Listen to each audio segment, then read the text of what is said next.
আমাদের চলছে চৈত্র মাসের নবরাত্রি, 9 দিন নিরামিষ। নিরামিষ বলতে আমাদের রসুন পেঁয়াজটা চলে, ওই মাংস মাছটা বাদ থাকে।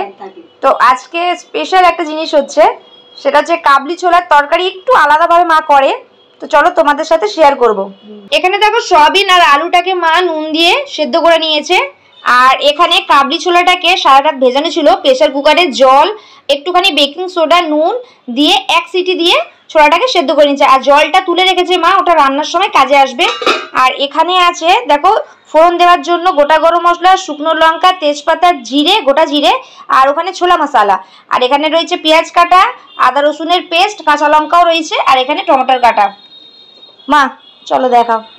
কড়াইতে সরষের তেল গরম হয়ে গেলে তার মধ্যে গোটা গরম মশলা ফোড়ন দিয়ে পেঁয়াজ কুচি দিয়ে দিতে হবে। পেঁয়াজগুলোকে ভালো করে ভেজে নিয়ে তার মধ্যে আদা রসুন কাঁচা লঙ্কার পেস্ট দিয়ে 3-4 মিনিটের মতো নাড়িচাড়িয়ে নেওয়ার পর কাটা টমেটো, হলুদ গুঁড়ো, কাশ্মীরি গুঁড়ো লঙ্কা দিয়ে ভালো করে মশলাটাকে কষিয়ে নিতে হবে। এরপর সামান্য একটুখানি নুন দিয়ে আরও ভালো করে মশলাটাকে কষিয়ে নেব। এরপর দেওয়া হবে সেদ্ধ করা সয়াবিন, আলু আর ছোলা। ভালো করে নাড়িচাড়ি নেওয়ার পর ছোলাটা যার মধ্যে সেদ্ধ করেছিলাম সেই জলটা দিয়ে দেবো, পরিমাণ মতো নুন, চিনি আর ছোলা মশলা দিয়ে ভালো করে নাড়িচাড়ি নেওয়ার পর এটাকে ঢেকে 10 মিনিটের মতন হতে দিতে হবে। ছোলা মশলা রেডি একদম। তোমরা একবার বানিয়ে করে দেখো, খুব ভালো লাগবে খেতে।